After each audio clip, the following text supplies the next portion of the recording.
Hello बच्चों, चलिए प्रश्न को पढ़ते हैं और समझते हैं। सिद्ध कीजिए। हमें एक सारणी दी गई है और हमें उस सारणी के बराबर क्या लेके आना है? शून्य लेके आना है। प्रश्न को हल करने से पहले प्रश्न के लिए मैं मुख्य अवधारणा आपको समझा देता हूं। तो प्रश्न की मुख्य अवधारणा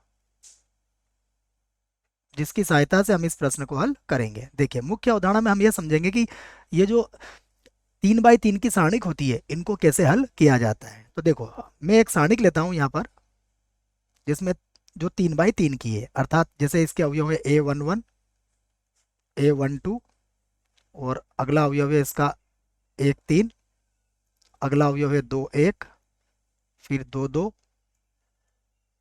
2 3, यहाँ पर कोई अवयव है 3 1, 3 2 और 3 3।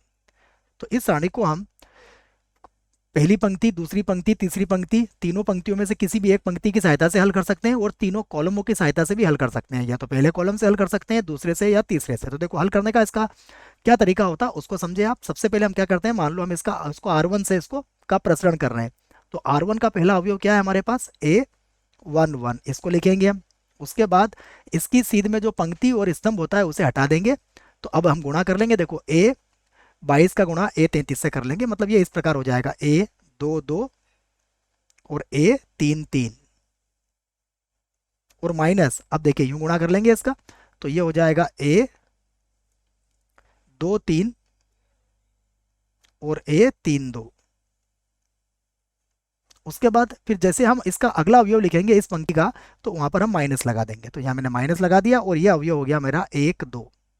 अब इसकी सीध में पंक्ति और स्तंभ को हम हटा देंगे और फिर से गुणा कर लेंगे जैसे हमने पहले किया था। तो देखो, अब A21 का गुणा 3 3 से हो जाएगा, तो A21 और गुणा होगा A33 से, फिर माइनस लगेगा।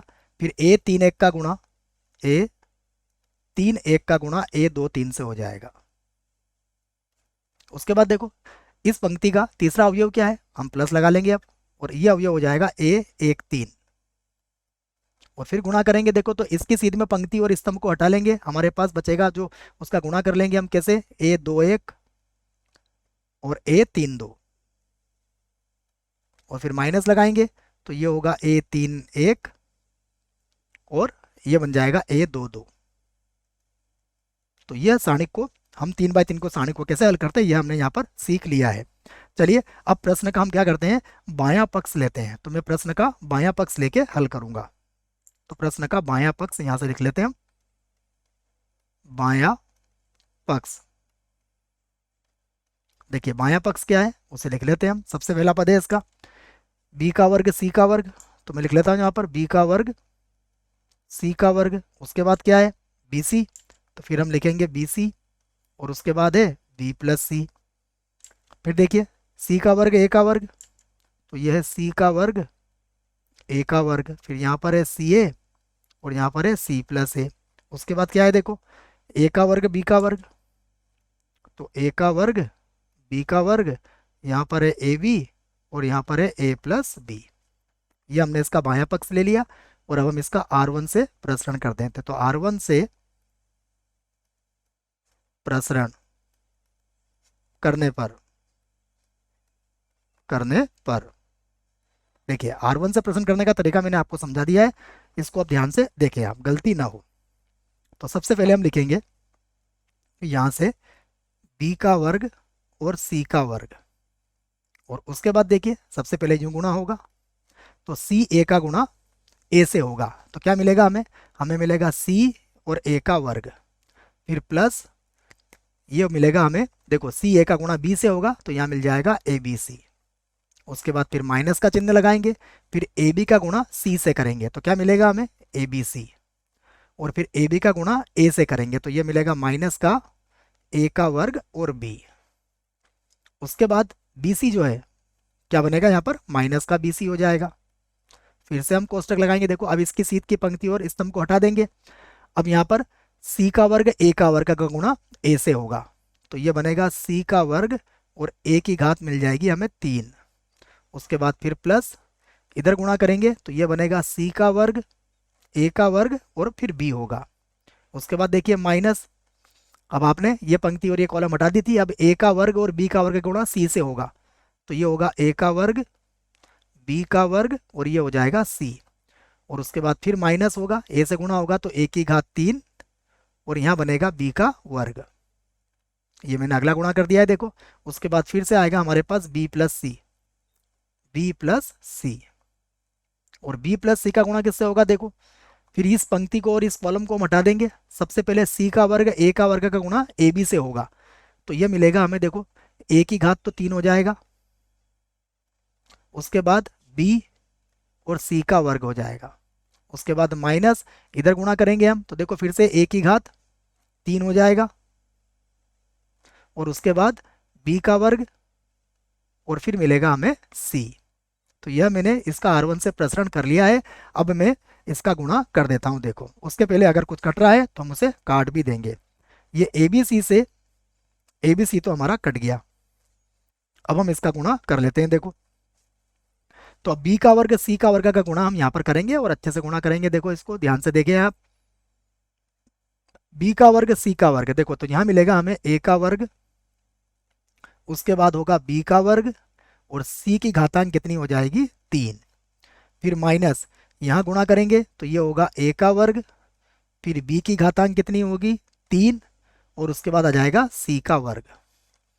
अब यहाँ देखिए, यहाँ पर भी हम गुणा कर लेंगे, माइनस बी सी का गुणा इन सभी से हम करेंगे जो भी पद हमें दिए गए हैं।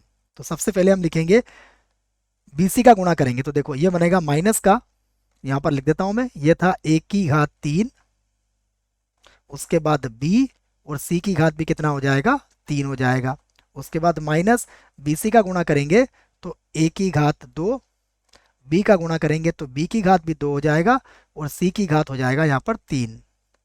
फिर गुणा करेंगे तो देखो प्लस का चिन्ह आ जाएगा, प्लस का चिन्ह आएगा तो ये होगा ए का वर्ग, बी की घात तो 3 हो जाएगा और सी की घात 2 आ जाएगा यहाँ पर।